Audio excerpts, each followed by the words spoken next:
우리 하나님이 주시는 말씀, 오늘 주시는 말씀 보겠습니다. 사도행전 1장 12절부터 26절까지의 말씀입니다. 12절부터 26절까지의 말씀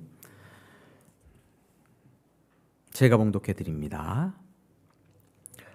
제자들이 감람원이라 하는 산으로부터 예루살렘에 돌아오니 이 산은 예루살렘에서 가까워 안식일에 가기 알맞은 길이라. 들어가 그들이 유하는 다락방으로 올라가니 베드로, 요한, 야고보, 안드레와 빌립, 도마와 바돌로메, 마테오와 및 알페오의 아들 야고보, 셀로딘 시몬, 야고보의 아들 유다가 다 거기 있어. 여자들과 예수의 어머니 마리아와 예수의 아우들과 더불어 마음을 같이하여 오로지 기도에 힘쓰더라. 모인 무리의 수가 약 120명이나 되더라. 그때에 베드로가 그 형제들 가운데 일어서서 이르되, 형제들아, 성령이 다윗의 입을 통하여 예수 잡는 자들의 길잡이가 된 유다를 가리켜 미리 말씀하신 성경이 응하였으니 마땅하도다.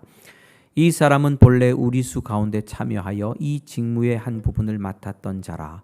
이 사람이 불의의 삭스로 밭을 사고 후에 몸이 곤두박질하여 배가 터져 창자가 다 흘러나온지라. 이 일에 예루살렘에 사는 모든 사람에게 알려진 그들의 말로는 그 밭을 아겔다마라 하니 이는 피밭이라는 뜻이라. 시편에 기록하였으되 그의 거처를 황폐하게 하시며 거기 거하는 자가 없게 하소서 하였고, 또 일렀으되 그의 직분을 타인이 취하게 하소서 하였도다. 이러함으로 요한의 세례로부터 우리 가운데 올리어져 가신 날까지 주 예수께서 우리 가운데 출입하실 때에 항상 우리와 함께 다니던 사람 중에 하나를 세워 우리와 더불어 예수께서 부활하심을 증언할 사람이 되게 하여야 하리라 하거늘, 그들이 두 사람을 내세우니 하나는 바사바라고도 하고 별명은 유스도라고 하는 요셉이요 하나는 마띠아라. 그들이 기도하여 이르되, 무사람의 마음을 아시는 주여, 이 두 사람 중에 누가 주님께 택하신 바 되어 봉사와 및 사도의 직무를 대신할 자인지를 보이옵소서. 유다는 이 직무를 버리고 제 곳으로 갔나이다 하고 제비 뽑아 마띠아를 얻으니 그가 11사도의 수에 들어가니라. 아멘. 감사합니다. 추석 명절 준비 잘 하셨습니까? 오늘은 윤하숙 집사님께서 주일 대표기도 해주셨고요. 다음 주에는 또 우리 계속해서 이어서 우리 샘처장들이 기도로 준비하고 또 함께 이 대표기도로 섬길 겁니다. 우리 열심히 사명 감당하고 있는 샘처장분들 위해서 박수로 한번 격려할까요? 감사합니다. 목사가 혼자 하는 것보다 이렇게 성도님들이 같이 참여하니까 너무 좋지 않습니까? 자꾸 참여하는 쪽으로 예배를 이렇게 뭐랄까요, 더 업그레이드 해 가야 되겠다 하는 생각이 너무 많이 듭니다.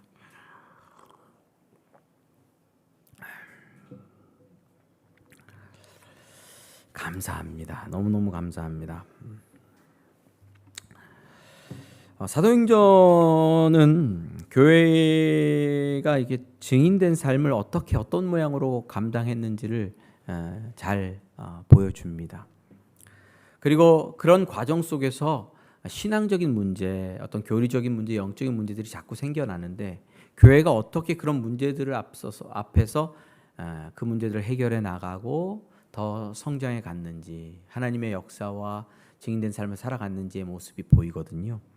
그런데 이 모든 그 일들, 사도행전의 교회의 일들을 시작하게 된 그 시작점을 어디에 초점을 맞추냐면 사도행전 이전의 오순절 날에 이르러 성령께서 충만하게 성령의 세례로 하나님의 백성들 가운데 임재하신 사건, 거기에 초점을 맞추고 있습니다.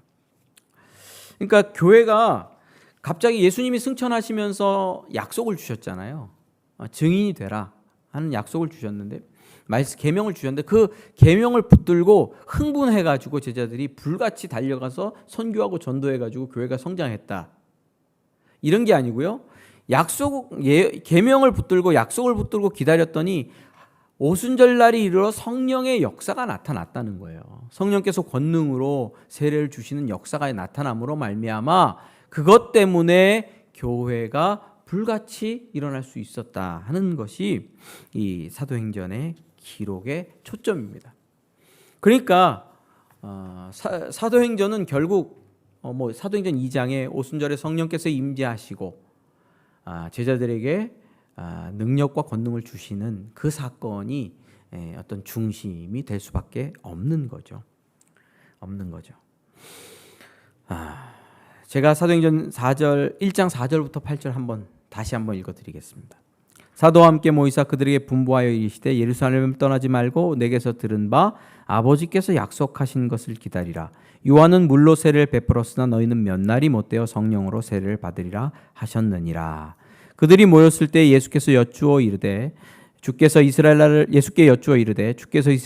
나라를 회복하심이 이때니까 하니 이르시되 때와 시기는 아버지께서 자기의 권한에 두셨으니 너희가 알 바 아니요 오직 성령이 너희에게 임하시면 너희가 권능을 받고 예루살렘과 온 유대와 사마리아와 땅 끝까지 이르러 내 증인이 되리라 하시니라.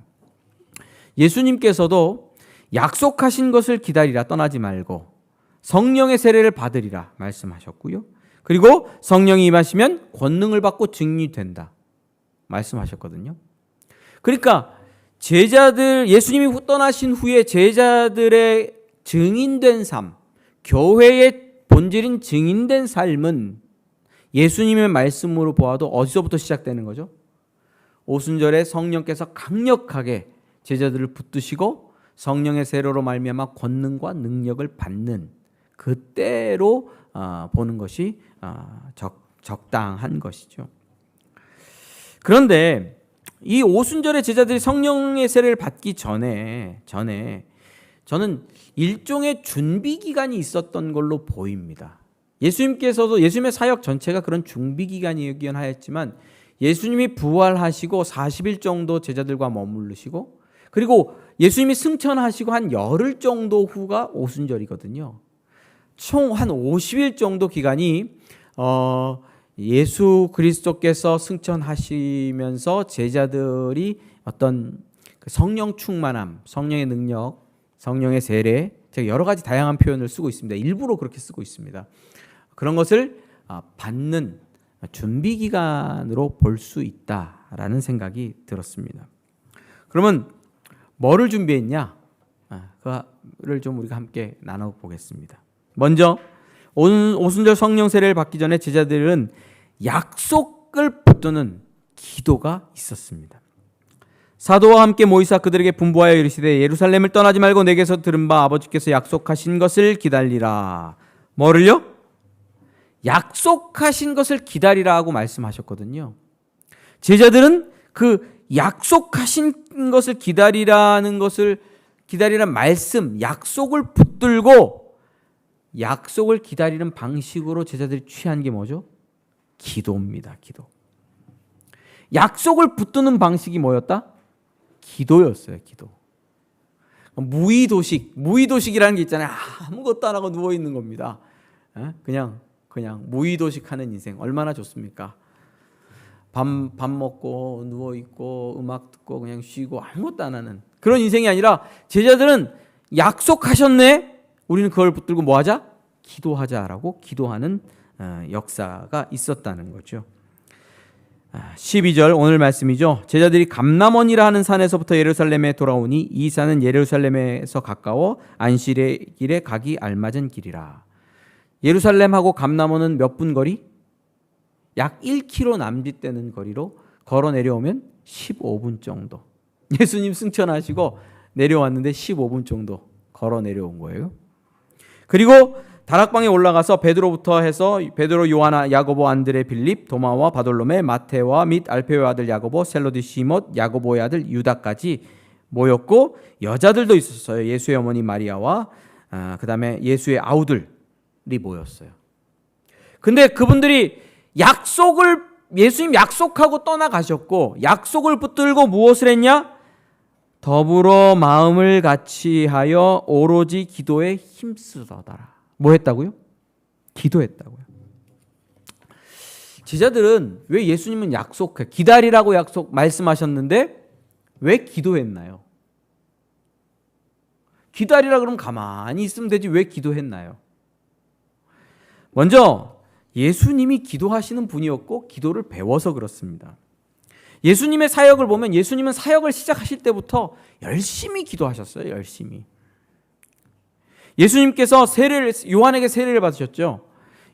누가복음 이렇게 기도합니다. 세례를 받으시고 기도하실 때에 하늘이 열리며 성령이 충만함을 받으셨다고요. 예수님께서 기도하실 때에 하늘이 열렸어요. 예수님께서 세례를 받으시고 그리고 성령의 충만함을 받고 성령에 이끌려 공생애를 시작하셨죠. 예수님은 기도하는 분이셨죠. 사역이 바쁘고 할 일이 많았지만 예수님은 기도하기를 멈추지 않으셨습니다. 오히려 사역을 물리치시고 할 일을 물리치시고 한적한 곳으로 가서 기도하셨습니다. 예수는 물러가서 한적한 곳에서 기도하시니라. 누가복음 말씀입니다. 그리고 예수님께서는 본인도 계속해서 기도하셨지만 제자들을 데리고 기도하러 가셨습니다. 이 말씀을 하신 후 8일쯤 되어 예수께서 베드로와 요한과 야고보를 데리고 기도하러 산에 올라가서 기도하실 때에 제자들은 예수님과 함께 신비한 체험됐어요. 변화산 기적이라 그러죠.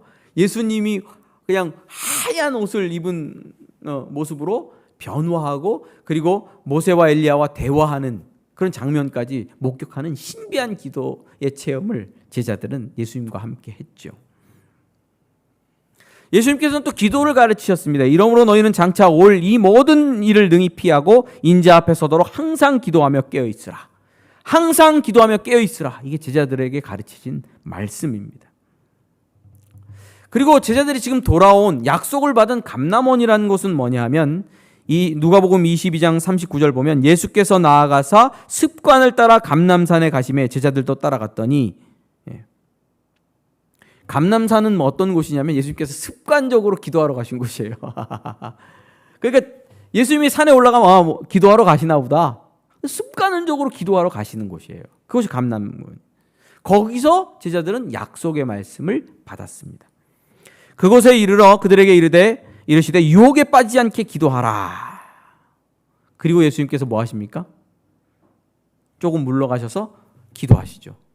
마지막 십자가를 지기 전에 주여 아버지여 이 잔을 내게서 옮기시옵소서. 그러나 아버지의 뜻대로 되기를 원하나이다. 하나님 유명한 기도를 하시죠. 기도를 한 번 하고 와서 보니까 제자들은 자고 있는 거죠. 피곤을 이기지 못하고 육신이 약하여 자고 있는 거죠. 그러나 예수님은 제자들을 데리고 계속 기도하러 다니셨고 기도를 교육하셨어요. 제자들을 기도하는 사람들로 세워 가셨습니다. 그의 인생을 통하여. 그렇기 때문에 예수님께서는 약속을 주셨잖아요. 그럼 제자들은 당연히 그 약속을 붙들고 뭐 하는 자로? 기도하는 자로 훈련받았고 그렇게 예수님이 승천하신 후에 제자들은 모여서 다락방에서 기도했다는 거예요. 11명의 제자와 어머니와 예수의 형제들과 또 다른 제자까지 합치면 한 120명 정도가 다락방에서 성전에서 모여서 기도하기를 힘썼다는 겁니다. 여기서 우리 이 기도의 두 가지 특징을 좀 짚고 넘어가야 됩니다. 두 가지 특징 중에 하나는 마음을 같이 해서 기도했다는 겁니다. 마음을 같이 해서. 따로따로 기도한 게 아니라 마음을 같이 해서 기도했어요. 마음을 같이 해서. 그러면 그 포인트가 뭡니까? 같이 할 수 있는 포인트. 올림픽에 나갈 때 포인트는 뭡니까? 금메달. 금메달이에요. 금메달. 마음을 같이 하여 기도하는 포인트는 교회 성장? 아니, 그런 거 아니고. 뭐예요? 약속하신 것을 기다리라. 그러면 증인이 되리라 하는 그 약속을 붙드는 포인트를 잡고 기도했다는 거예요. 누가? 함께 모인 모든 사람들이. 그러니까 함께 모인 120명 정도나 되는 모든 제자들이 그 한 포인트를 위해서 같이 기도했다는 거예요. 두 번째 우리가 좀 더 이 예수님의 제자들의 기도에서 좀 주의 깊게 봐야 될 것은 기도에 힘쓰더라는 겁니다. 힘썼다는 겁니다. 어떤 친구 그래요. 목사님 제가 기도했거든요. 근데 하나님 안 들어주세요. 얼만큼 기도했냐 그러니까 어저께 제가 밤에 기도했어요. 침대에 엎드려가지고 주님 대학 붙게 해주십시오. 한번 기도했는데 안 들어주시더라고요. 그런 기도가 아니에요. 여기서 기도하는 것은. 그래서 힘쓰더라는 표현이 있잖아요. 한국말로 기도에 힘쓰더라. 근데 힘쓰더라는요, 헬러 단어에는 어떤 강조점이 있는 거냐면 꾸준히 끝까지 물고 늘어지면서 기도하는 거예요. 그게 힘쓰더라는 표현이에요. 우리나라 표현은 뭐예요? 힘쓰더라는 뭔가 열심히 기도하는 거잖아요. 열심에 초점이 맞춰져 있는데 헬라어 단어는 열심이라는 거에 초점이 아니고 뭐야? 꾸준히 계속해서 기도하고 또 기도하고 또 기도하는 끝까지 하는 거를 말하는 거예요. 예수님의 비유를 따르면 이래요. 내가 과부예요. 말하자면 근데 억울한 일을 당했어요. 그런데 뇌물을 써서라도 재판장에 가서 이 억울한 사연을 풀어달라고 하고 싶은데 돈도 없고 아무것도 없어요. 그럼 어떡하죠? 방법은 계속 가는 거예요. 아침에 가가지고 재판장님 내가 이런 어려운 일 당했습니다. 억울한 일 당했습니다. 해주십시오. 야, 저 시끄럽다 물러가게 해라. 갔다가 또 점심때 오고 잘나고 누우면 또 와서 재판장님 그러고 그냥 주야잔창 그냥 몇 달을 하니까 재판장이 뭐라 그럽니까? 내가 불의한 놈이나 아우 이제 그 지겨워서 안 되겠다. 내가 들어주리라. 예수님께서 누가복음 11장에서 가르쳐 주신 이게 이 기도의 비결, 말하자면 기도의 비결, 기도의 포인트입니다. 끝까지 강청하는 기도를 우리 주님, 우리 하나님 아버지께서 들어주시지 않겠느냐? 이렇게 기도해라. 그러면서 뭐라 그럽니까? 뭐합니까? 구하라 주실 것이요 찾으라 찾을 것이요로 말씀하시는 거죠. 구하는 내가 또 너에게 이르노니 구하라 그러면 너에게 주실 것이요 찾으라 그러면 찾아낼 것이요 문을 두드리라 그러면 너에게 열릴 것이니 구하는 이마다 받을 것이요 찾는 이는 찾아낼 것이요 두드리는 이에게 열릴 것이니라. 너희 중에 아버지 된 자로서 누가 아들이 생선을 달라 하는데 생선 대신 뱀을 주며 알을 달라 하는데 전갈을 주겠느냐. 너희가 악할지라도 좋은 것을 자식에게 줄 줄 알거든 하물며 너희 하늘 아버지께서 구하는 자에게 성령을 주시지 않겠느냐. 이렇게 돼 있어요. 성령을 주시지 않겠느냐. 신기하죠? 성령을 주시지 않겠느냐. 두 가지 포인트를 가지고 기도했습니다.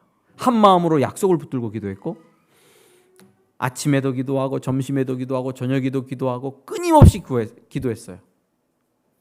그런 기도가 이 예수님의 제자들에게는 있었다는 겁니다. 그 다음에 기도가 준비되어 있었고 그 다음에 한 가지 또 준비된 게 있었는데 그것은 뭐냐면 그들은 아버지 하나님의 뜻, 예수 그리스도의 뜻을 깨닫고 무엇을 해야 할지를 알고 있었어요. 성령의 권능과 능력이 임재하면 자기들이 어떤 일을 행하게 될지를 알고 분명한 하나님의 목적 아래 있었어요. 목적을 깨닫는 일이 준비되어 있었다는 겁니다. 우리가 사도행전 1장 15절부터 26절 우리가 읽은 구절을 보면 거기는 어떤 일이 기록되어 있습니까? 가롯 유다가 배신하고 돌아갔죠. 그렇죠? 죽었죠. 배신하고 죽었습니다. 예수님을 배반하고 죽었습니다. 자살했는데 자살하려고 목을 맸는데 떨어져서 줄이 끊어지면서 떨어져서 창자가 터지고 뭐 죽었다 하는 내용이 성경에 기록되어 있죠. 그 자리를 가롯 유다가 예수님을 판 그 돈으로 구입을 해가지고 묘로 공동묘지로 나그네들의 공동묘지로 삼았다 하는 것이 성경의 기록입니다. 그 얘기를 베드로가 시작합니다. 15절에서 시작하면서 우리가 예수님께서 사도들을 원래 12명을 뽑으셨는데 그렇죠? 이건 6명이죠. 12명을 뽑으셨는데 한 명이 없으니까 배반하고 갖고 죽었으니까 한 명을 더 보충하자. 그런 제안을 베드로가 합니다. 근데 하는데 기가 막히게 시편 말씀을 인용하면서 합니다. 그러면서 우리가 제비를 뽑자. 그래서 두 명 중에서 제비를 뽑아봐서 마띠아라는 사람을 12명의 사도 중에 포함시킵니다. 그래서 11사도 더하기 마띠아까지 해서 12명의 사도를 맞추는 거죠. 그런데 요 사건, 이 일을 진행할 때 베드로가 왜 우리가 이 일을 진행해야 되는가 하는 것을 말하는 대목이 있는데 21절, 22절 제가 읽어드립니다. 사도행전입니다. 1장입니다.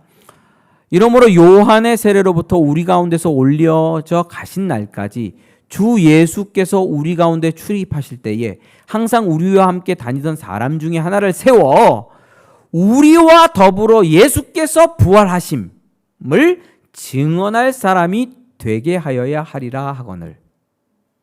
어떤 목적을 가지고 있었다고요? 예, 우리와 더불어 11사도와 더불어 예수께서 부활하셨다 하는 사실을 증언할 사람이 되게 해야 된다는 거예요. 한 명을 뽑아서. 그러니까 지금 베드로는 기도하고 예수님이 승천하신 후에 제자들과 함께 모여서 기도하고 모여 있으면서 어떤 목적을 가지고 앞으로 나갈 것을 생각하고 있었냐면 예수 그리스도의 부활을 증언할 일을 하려고 미리 마음의 준비를 하고 있었어요. 그 일이 우리들에게 맡겨진 사명이다 이렇게 생각을 하고 있었어요. 이미 오순절이 되기 전에 성령께서 임재하셔서 성령의 세례로 제자들을 강력하게 능력으로 붙들기 전에도 이미 그런 생각을 가지고 있었다는 거예요. 이해가 되시죠? 여러분 오순절날 성령께서 강력하게 역사하시기 전에도 이미 제자들은 기도하고 있었고 예수님의 명령과 약속을 붙들고 자기들의 목적이 무엇인지를 이미 확신하고 명확하게 알고 있었어요. 이것이 성령이 임하기 전에 그들이 했던 두 가지 중요한 준비였다는 거죠. 그러면 이 목사로서 제가 이렇게 말할 수 있잖아요. 여러분, 그러니까 우리도 성령의 임재를 위해서 준비합시다. 기도로 준비합시다. 그리고 우리도 목적을 분명히 세우고 전도하기 위해서 준비합시다. 그 방향으로 우리 교회는 나갑시다. 할렐루야 하고 움직일 수도 있어요. 맞습니다. 그런 말씀 제가 드리고 싶습니다. 근데 오늘 제가 이 본문에서 여러분들과 함께 나누고 싶은 다른 포인트는 뭐냐면 오순절 성령의 세례가 임하기 전에 그들은 약속을 받았고 약속을 따라 기도했고 약속한 것을 이루기 위해 채비를 마련하였는데 이 모든 일을 가능하게 하셨던 분이 성령 하나님이라는 거예요. 이미 성령께서는 누구와 함께 하셨다? 제자들과 함께 하셨다는 거예요. 제자들이 예수님을 믿고 구원받은 건 언제입니까? 성령 받기 전, 오순절이 임하기 전이죠. 그러니까 제자들에게 예수 그리스도를 믿을 수 있도록 그리고 예수님을 따라갈 수 있도록 예수님의 말씀을 듣고 깨달을 수 있도록 이미 역사하고 계시는 분이 계셨는데 그분이 누구셨다? 성령님이고 그 성령 하나님께서 그들로 기도하게 하셨고 약속을 붙들고 기도하게 하셨고 그들로 예수 그리스도의 증인된 삶을 향한 갈망을 주셨다는 거예요. 이미.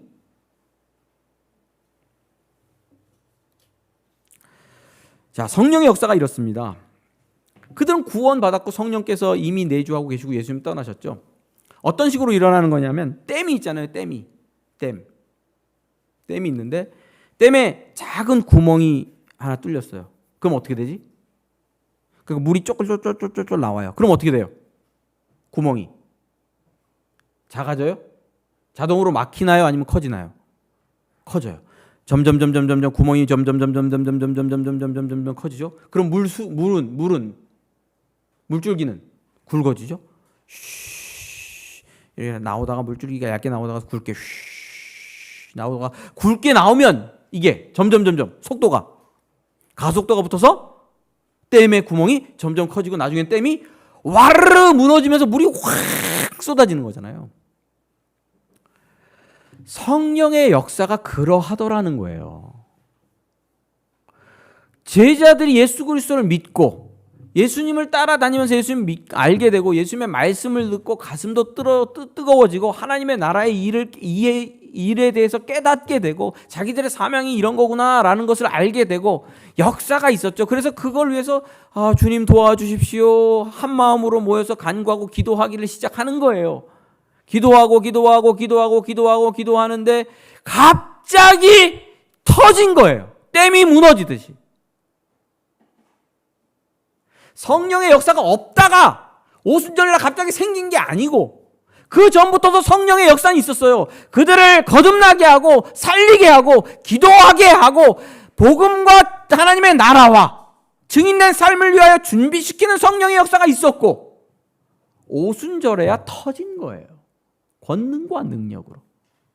그것을 예수님은 성령의 세례라라고 표현하시고 성령의 권능을 받으면 너희가 증인된다라고 말씀하신 겁니다. 할렐루야. 누가복음 24장 예수님이 떠나가시기 전에 승천하시기 전에 말씀을 제가 읽어드립니다. 44절에서 49절인데요. 또 이르시되 내가 너희와 함께 있을 때에 너희에게 말한 바 곧 모세와 율법과 선지자의 글과 시편의 나를 가르쳐 기록된 모든 것이 이루어져야 하리라 한 말이 이것이라 하시고 이에 그들의 마음을 열어 성경을 깨닫게 하시고 또 이르시되 이같이 그리스도가 고난을 받고 제3일에 죽은 자 가운데서 살아날 것과 또 그의 이름으로 죄사함을 받게 하는 회개가 예루살렘에서 시작하여 모든 족속에게 전파될 것을 기록하였으니 너희는 이 모든 일의 증인이라. 이런 말씀을 하셨거든요. 이런 말씀을 들을 때 제자들은 마음이 어떻게 됐습니까? 눈이 열리고 뜨거워졌어요. 왜? 예수님이 말씀하실 때 성령께서 역사하셨으니까. 마음이 열리고 마음이 뜨거워지는 거예요. 그리고 뭐 하게 되는 거예요? 기도하게 되는 거예요. 이 일이 우리 가운데 이루어지길 원합니다. 주님, 이 일이 우리 가운데 이루어지길 원합니다. 하나님, 예수 그리스도의 이름으로 죄사함을 받게 하는 회개가 우리 그 사랑한들 교회로부터 시작하여 열방 가운데 일어날 수 있도록 도와주옵소서. 말씀하신 대로 이루어 주옵소서. 말씀을 들을 때 우리 마음이 뜨거워지는 이유는 이미 성령께서 역사하고 계시는 거예요. 댐에 구멍이 뚫린 거예요. 물줄기가 졸졸졸졸졸 흐르기 시작한 거예요. 언제 터질지는 몰라요. 그렇지만 이미 구멍이 뚫렸어요. 그래서 뭐 하기 시작해요? 기도하기 시작하고 모이기 시작하고 부르짖기 시작하고 간구하기 시작하는 거예요. 이미 성령의 역사가 있고 오순절날 터지는 거죠. 폭발하는 거죠. 여러분, 이렇게 하나님의 말씀 때문에 마음이 뜨거워진 제자들은 기도하기 시작했죠. 그러나 단순한 깨달음만으로는 부족하잖아요. 마음이 뜨거워지는 것만으로는 부족하잖아요. 성령께서 증인되게 하는 능력으로 제자들을 붙드시는 일이 필요한 것입니다. 성령께서 임재하셔서 약속을 깨닫게 되고 약속한 것이 필요하다는 것을 절감하게 되는 거예요. 저처럼 제자들이 그랬던 것 같아요. 그래서 기도하게 되고 거기서부터 기도와 간구로 이어지고 점점점 성령님의 강력한 임재 가운데 그들의 인생이 장악되는 것을 경험하는 거죠. 이것을 예수님은 성령 세례다라고 말씀하셨습니다. 장로교에서는요, 특히 우리 대한예수교 장로교에서는 성령 세례라는 말을 쓰는 것을 좀 꺼립니다. 신학적으로. 그러나 누가 썼습니까? 예수님께서 성령의 세례를 받으리라 그러는데 목사가 안 쓸 이유가 없잖아요. 우리 모든 하나님의 백성들에게, 그 사랑하는 교회 성도들에게 예수님께서 말씀하시는 성령 세례가 임하고 권능을 받아 증인된 삶을 살게 되는 역사가 일어나기를 축원하고 소원합니다. 그 불을 경험하게 되는 것이죠. 이런 일이 절대적으로 필요합니다. 여러분들 안에 기도가 시작되었다면 기도가 터져 나오는 것이 절대적으로 필요합니다. 제가 아는 어떤 한 권사님 얘기를 말씀드리면, 신앙생활하면서 기도를 하세요. 기도하자 그러면 기도를 하세요. 근데 너무 이성적으로 기도해요. 막 생각하면서 기도를 해요. 그럼 그 기도는 안 좋은 기도인가요? 기도죠. 좋은 기도죠. 근데 제가 볼 때는 제가 판단할 때는 기도가 너무 날것이야. 말하자면 물줄기가 졸졸졸졸졸 나오는 수준이야. 성령 충만함 가운데 기도가 터져 나오는 것은 아닌 것 같은 느낌이었어요. 뭐 이렇게 이걸 구구절절 설교를 하자면 좀 시간이 많이 걸리니까 제가 조금 그냥 간단한 간증으로 넘어가겠습니다. 목사로서 제가 더 충만하게 기도를 해라. 기도를 소리내어서 기도해봐라. 근데 이게 막 소리내어서 기도를 못해요. 막 소리내어서 하는, 이렇게 부르짖어서 하는 기도를 못해요. 그리고 부르짖어서 얘기하는 기도를 굉장히 부끄러워하고 힘들어 하셨어요. 근데 같이 기도했어요. 계속 기도하고 같이 기도하고 어려운 일이 생겨서 혼자 기도하고 골방에서 기도하고 막 이러다가 갑자기 터졌어요. 댐이 무너졌어요. 눈물 콧물 쏟고 회개하고 간구하고 기도하고, 그전에는 그렇게 기도하는 게 힘들었는데 기도가 막 터져 나오니까 30분 1시간 막 계속 기도하는 거예요.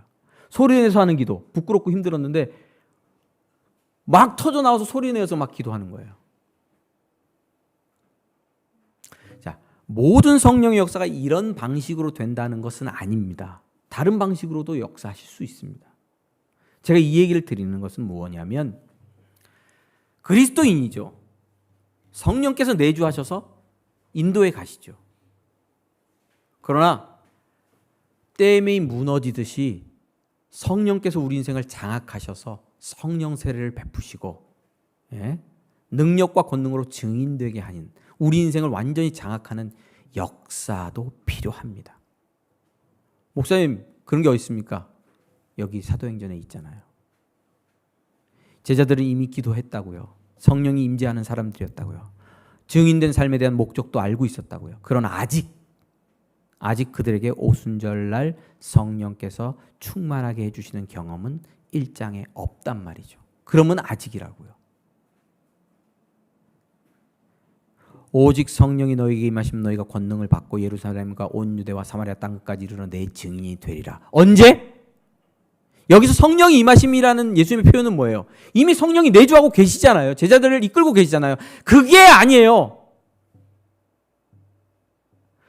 너희들의 인생이 완전 무너지는, 하나님에 의해서 사로잡혀지는, 성령의 능력과 권능으로 완전히 장악되는 그 역사, 성령의 세례 역사가 있어야 한다. 그때가 되면 증인이 된다. 안 하고 싶어도.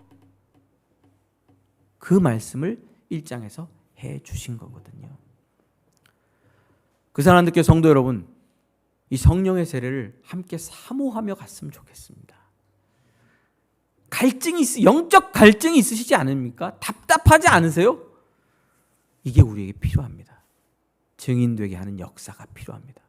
우리 그 사랑하는 교회 이미 성령의 역사하십니다. 성도들 안에 성령께서 역사하십니다. 왜 우리가 물질로 하나님을 섬기고, 왜 우리가 몸으로 교회를 섬기고, 왜 우리가 그 사랑하는 교회에 모여서 흩어지지 않습니까? 여기 뭐가 있다고 흩어지지 않습니까? 왜 그 사랑한들 교회라는 이름으로 함께 모여서 신앙생활 해가고 있습니까? 재미도 없고 뭐 으쌰으쌰 하는 것도 없고 뭐 특별한 프로그램도 없고 행사도 없잖아요. 왜 우리가 계속 모입니까? 그 영적 갈증이 우리 안에 있고 성령께서 우리를 모아주시기 때문이라고 저는 믿습니다. 그러나 여기에서 멈추어서는 안 되고, 이제는 성령의 인도하심과 이끄심을 따라 성령의 세례, 성령의 충만함을 받고 성령의 권능을 받는 자리로 우리가 나아가야 합니다. 우리 인생에 막힌 댐이 와르르 무너지는 그 현장 가운데 나아가야 됩니다. 그 현장을 기다려야 합니다. 약속하신 그대로 우리 가운데 일어나도록 간구해야 합니다. 그래서 우리는 기도할 것이죠. 성령 세례가 임하기를 구할 것이죠. 성령 충만을 위해서 간구할 것입니다. 또 증인됨을 위해서 준비해 나갈 겁니다. 다시 진리의 말씀을 배우는 일이 시작될 겁니다. 우리 센터장분들은 제가 썼던 책이죠. 시냇가의 나무처럼이라는 성장반 교재를 가지고 다른 사람을 가르칠 수 있는 교육을 함께 해 나갈 겁니다. 성경 말씀을 배우고 배울 뿐만 아니라 다른 사람을 또 가르칠 수 있는 실력들을 함께 키워 나갈 겁니다. 모든 성도들이 진리의 말씀을 배우면서 증인된 삶을 준비해 나아갈 것입니다. 왜 이런 일을 합니까? 성령께서 이미 우리와 함께 계셔서 우리 안에 기도하도록 우리를 준비시키시기 때문입니다.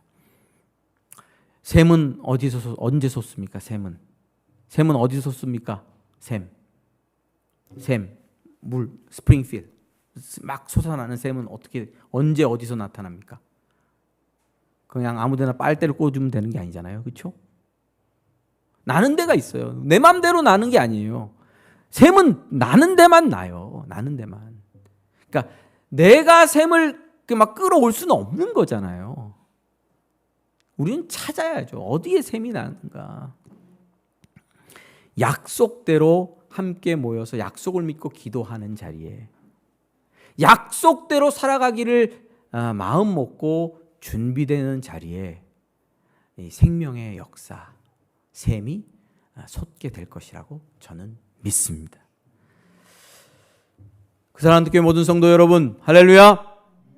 명절에 부담되는 말씀 죄송합니다. 유쾌한 말씀으로 명절을 지나가야 되는데 여러분 우리 10월 7일인가요? 목요일부터 우리 줌으로 기도회를 시작하죠. 목사님 줌으로 기도해가지고 성령이 역사하시 뭐 성령께서는 어디서든지 역사하십니다. 한 마음으로 모이면 됩니다. 제가 그 증거들을 여러 가지로 보고 우리 줌으로 해도 되겠다 하는 생각을 갖게 된 것입니다. 줌 기도에 함께 참여해 주시고 성경 말씀을 배우는데도 열심을 내주시고 바이블 타임으로 말씀 읽는 준비도 열심히 해 주시면 좋겠습니다. 명절 행복하게 보내시고요. 증인된 삶을 향하여 성령께서 우리를 이끄시는 그대로 달려나가기를 소망하며 축원합니다.